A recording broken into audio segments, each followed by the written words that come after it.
Hello and welcome to Commerce 360, the program where we analyze business, decode markets, and empower enterprise. I am your host, Ijoma Ekwosi.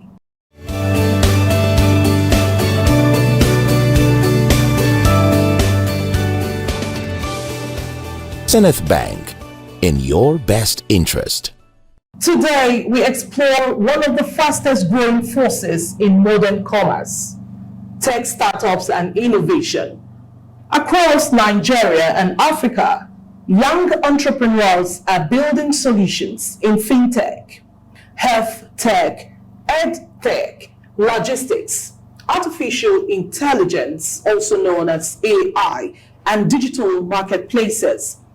With laptops, mobile phones, and bold ideas, startups are solving real problems and attracting global investors. But the journey is not easy. High failure rates, funding gaps, regulatory uncertainty, talent competition. So today we ask, what does it really take to build a successful tech startup? Is Nigeria truly positioned to become a global innovation hub? And how can young innovators turn ideas into scalable businesses? Let's begin with the voices of the public. Actually, using a tech service, I think most people do say laptop, because presently I'm a graphic designer and I use my smartphone to design. I use Pixel Lab to design, and for like 6 to 8 months that I've started designing with my smartphone, I can tell that there is a great difference both in my skills, both in people that I have met, the brands that I have worked with my smartphone. So yeah, technology has helped my life in ways that I could not even have imagined. Technology has been so impactful in my life because it has helped bridge the gap between what can be created and what is being seen. The technology has really aided my journey, both as a creative, as someone who is still in an academic institution, and for even my personal use.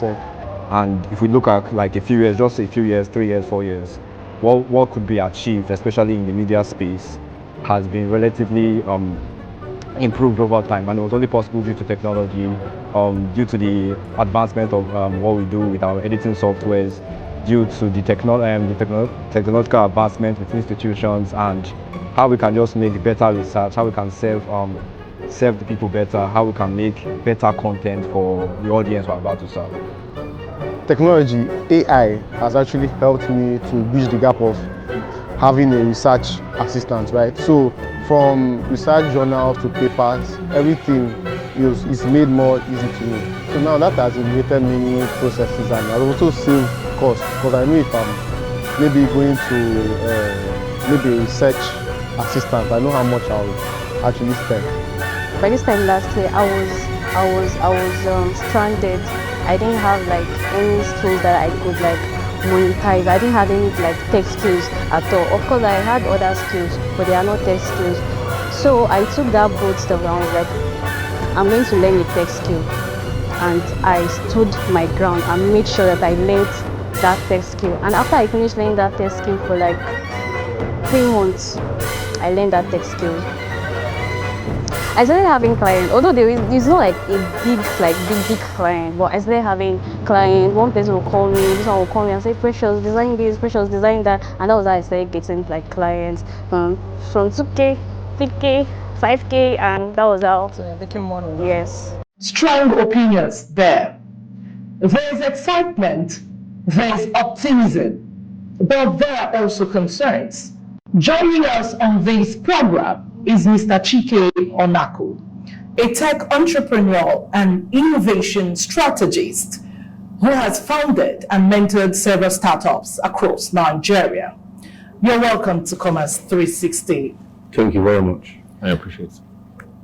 You're welcome. Okay, now let's begin with what defines a tech startup? What differentiates it between the traditional businesses? Okay, a tech startup basically is an organization that uses technology or leverage on technology to for their products or services in solving specific solutions. Usually it's not limited, it's global. Yes, and it has a global prospect of face. But a SME or a small business is always looking at something local. You just, for example, we're looking at Alphabet. Their product is Google. One of their products, Google or Meta. One of their products is Facebook. So you can say that this is global. Initially, it started as something for chats between Mark Zuckerberg and his friends. But it now grows. Now it's not a global thing. You understand? Everybody's using Instagram. But someone that has an SME, like maybe a man that is frying akara at the corner of a store or somewhere, he's just solving the needs of that locality. So a tech startup, initially it could start in a corner of the world, but it could also be used on that part of the world. So basically it is broad. It's something that it can evolve, it's scalable than a commercial business. So that's basically the differences you're looking at between the both of them. But the major thing there is that it leverages on technology, while the other one, not necessarily technology for it to function. So that's basically the difference there. Okay, why are investors so interested in technology-driven companies? Where does that leave small businesses? Basically, you're looking at high reward. You know, there's a very huge high reward when it comes to tech startups. If you're looking at, okay, just imagine you owning 2% of Alphabet that owns Google, or just 2% of Meta.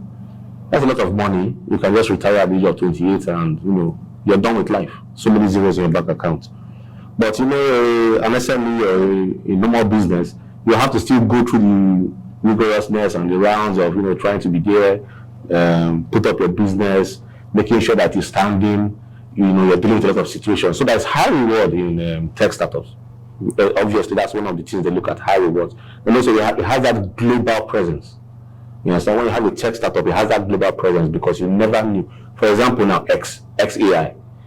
XAI owns a company that owns Grok, owned by Elon Musk. So you can just imagine, so you cannot compare a businessman like that versus someone that just owns maybe a pops and mom store in Nigeria, one corner of the country. You understand? So it's all about high reward, scalability, the global presence it gives you, and it also gives you access to world players, world economics, you understand, and world politicians. Okay, what are the most common reasons startups fail? Well, if you're going to domesticate it to Nigeria, you're going to look at, first of all, power. Power is almost 90% of the reason why most businesses fail, including tech startups. Every tech startup, you will need to use either a system, a laptop, or a mobile device. And you need to charge these things. Power is needed, obviously. You cannot imagine you being at the back end of a website. You need power to power your system to be able to get to the back end and as an administrator, to be able to now do what you have to do. You understand? So power is one of those things that affects businesses and how they can be able to grow and function, especially in tech. Tech and power, synonymous. Power meaning electricity, generator, solar panel, whatever it is, whatever powers the device, the hardware, to be able to use your tech. That is a big problem. So that power and that energy is a problem. Then number two, that's also what we call Nigeria happening to you. We call it the Nigerian factor. No matter how you look at a business in Nigeria, there is just that something that is always like, Nigeria can happen to you. You never know what it is. It could be policy somersault of the government. It could be different things. You never know. Something can just go wrong in Nigeria. So this uncertainty are also part of the reasons why techs could fail or could not do so well in this our ecosystem here. Okay, in businesses, we see or we hear about innovation then versus execution. Then how important is that, innovation versus execution? Well, innovation is more of like you're on the dream stage.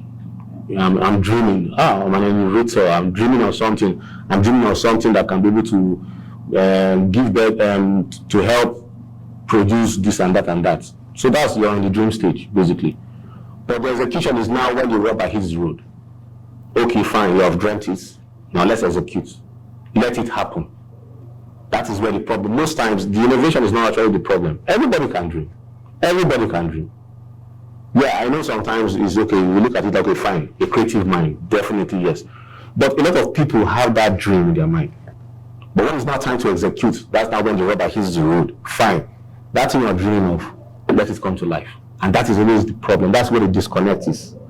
And as we have said, these are the factors that can lead to why you may not be able to have a dream that is finally executed. It will just always remain in the dream stage or in the innovative stage. It will never come to the executive stage.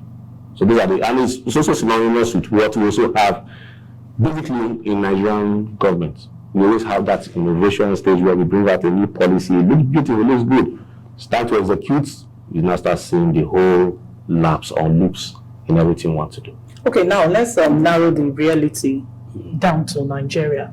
What challenges do Nigerian businesses, startups face in raising capital? Well, the truth about the matter is that Nigeria is not a economic friendly environment for business. It's very difficult for most banks to understand the dream when it comes to tech. When you're telling the bank, I need XYZ amount to start up this kind of tech startup or whatever, or solve this problem using tech. Most banks don't even understand what you're trying to say. So first of all, it's even the education. They don't even understand what you're trying to say. Even Nigerian, maybe things like Nasra or small and medium scale enterprises, they don't even understand what you're trying to tell them. First of all, that you need these funds to start up this kind of tech company. They're mostly looking at, if you notice, most times it's funny, but you know that most times in Nigeria they relate more to a bag of rice, Indomie, as empowerment than, okay, this guy, what is your innovation? How can we make it work? How can we have this tech startup work? They would rather give you a bag of rice or palm oil or Indomie, because that's what they understand is buy and sell. Okay, you buy, you sell. You understand? But you know, in tech is like you're in a dream world. You're trying to tell somebody that, see, with a push of a button, your food can get to your desk. And the person is wondering, okay, how will it happen? That's what he's wondering. So he doesn't understand that this, that. He doesn't understand all those things. But they can easily understand buying and sell. I go to this store, I give you money, you give me products. So that's the thing. So it's about, most times the education is not there. Most financial institutions don't understand really the risk and the reason why they should invest in tech. That's what's the truth. Okay, now let me digress a little. I want to bring you back to if an industry you have a stake. Okay, let's see how has this tech startups been able to transform the media industry? It's in fact, let me say, evolution before it can take maybe 10 years, 20 years before you see significant change in a certain industry. With tech, matter of months, even matter of weeks, you see the transformation. You can look at how new media has now come. The new media is here to stay. It has really become a force that is now making the traditional media fossilized in some ways. And that's the reason why most traditional media also have a social media account, because that is actually where people are now. People are no more on the traditional media 24/7. They are mostly on the new media. There are studies that have shown that averagely these days people spend nothing less than 12 to 18 hours on their phone, and that's where the new media is. It's on people's phone. It's on the Facebook. It's on YouTube. It's on Twitter. It's on Twitch. That's where the information is gotten. That's where they're digesting the information, and it has changed the game. Even as far as transmission, advertising, all these things have changed. Before, you had to go to a traditional media house, carry your DV tape, drop it, they queue it in this and that. No, now You just go to someone that does a podcast, he's live streaming you there and then he's hitting 2 million, 3 million followers, and your product is going out. Immediately they are seeing what you're doing. So these things have really come to change. They have really come to stay. They are changing. It's incredible. I won't lie to you. So it's giving the traditional media a run for their money, and I won't lie to you. It's either they evolve and take the same route the new media is following to do business, or you become fossilized. It's as simple as that. Okay, thank you. We'll come back to you on that. Innovation is powerful, but sustainability is critical. When we return, we'll explore government support for tech innovation, the role of venture capital, intellectual property protection, and how startups can scale beyond local markets. Stay with us.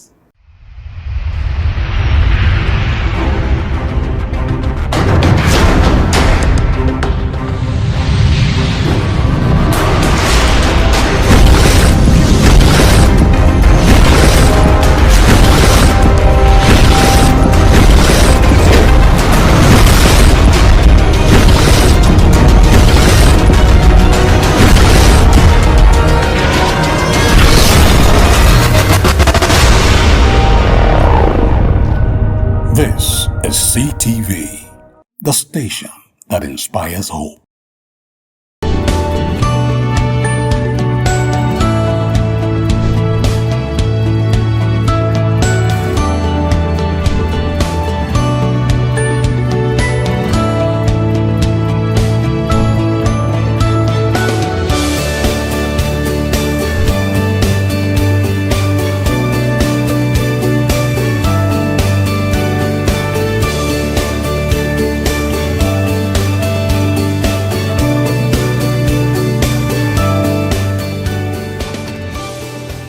Zenith Bank, in your best interest.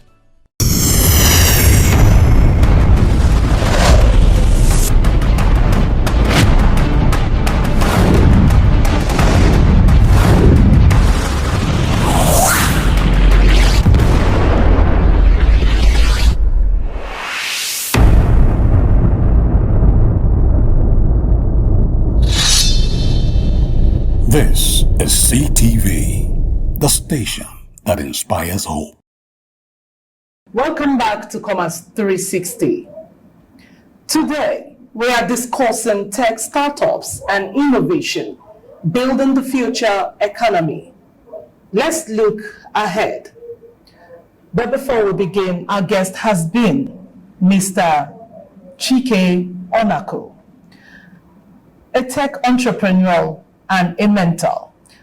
You're welcome once again to the program. Thank you very much. Appreciate it. Is Nigeria ready to compete globally in technology? That's unfortunately that's a big no, because we are not even put up the infrastructures to even compete globally. You can see how epileptic our electricity is, our power is.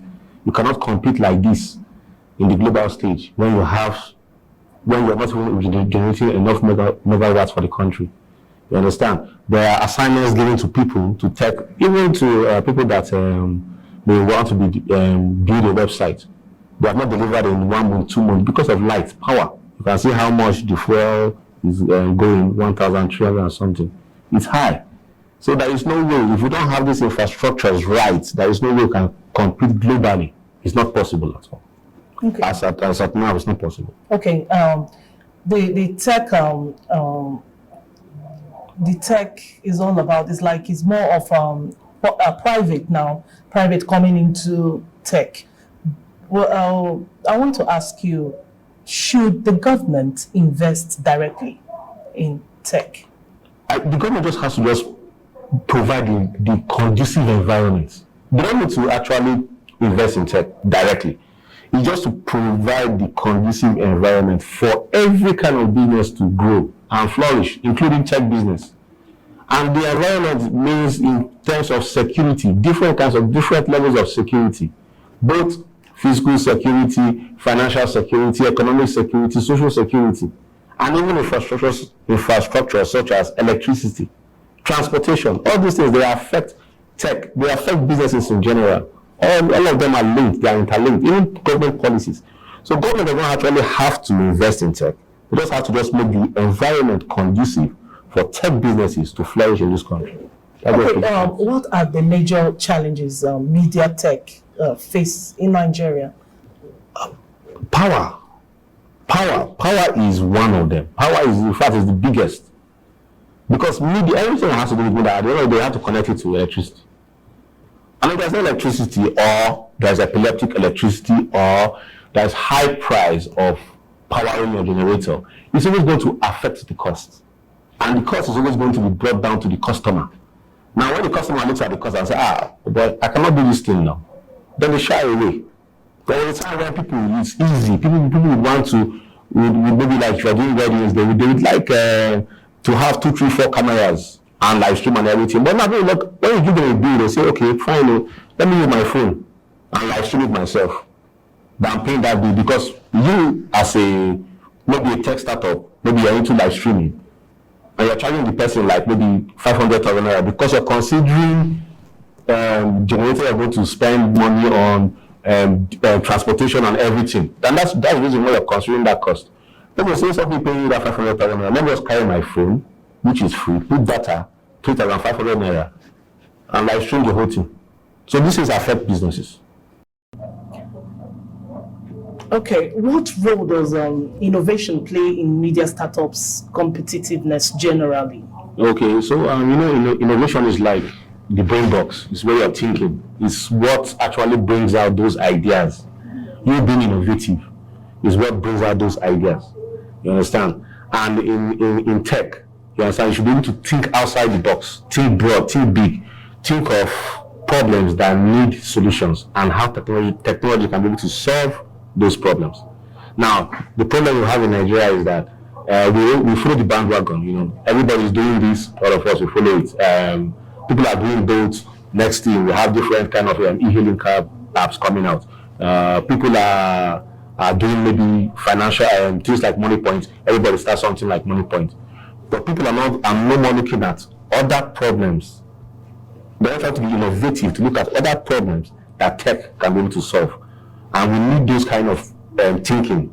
People that can be broad in their thinking, think about how to evolve tech to solving issues and solutions and bring up solutions that are pertinent to our particular environment or the Nigerian society. Okay, as a tech expert now, what industries offer the next big tech opportunity?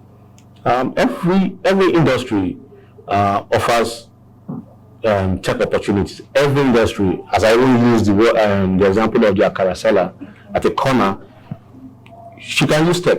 You understand? Create a landing page for her Akara selling business and double her market. Not only people in her locality can be placing order. You understand? So every sector of the economy, definitely, there's a role for tech in that.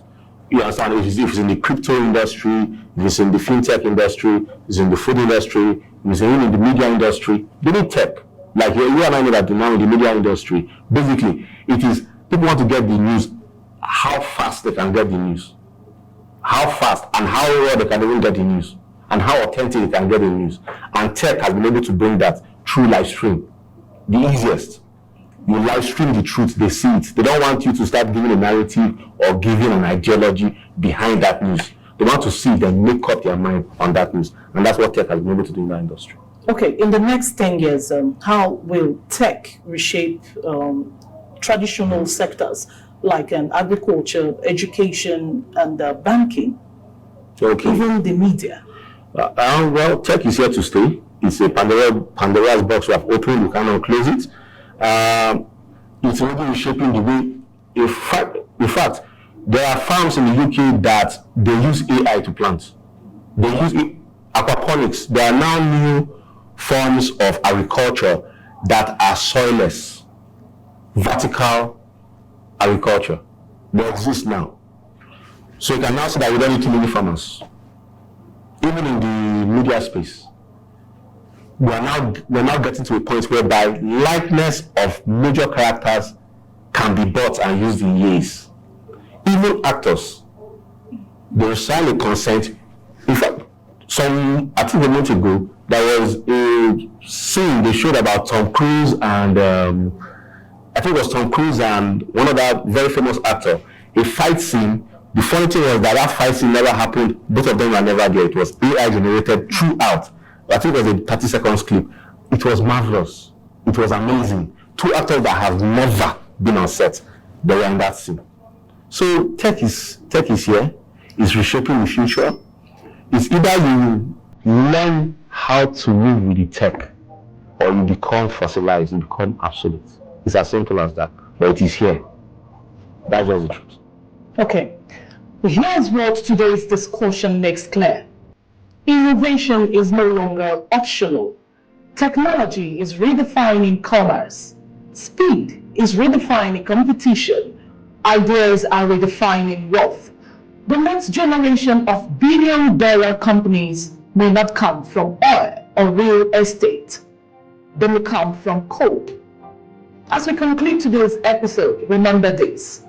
Every major company once started as an idea. Innovation begins with curiosity. Growth begins with courage. Success begins with execution.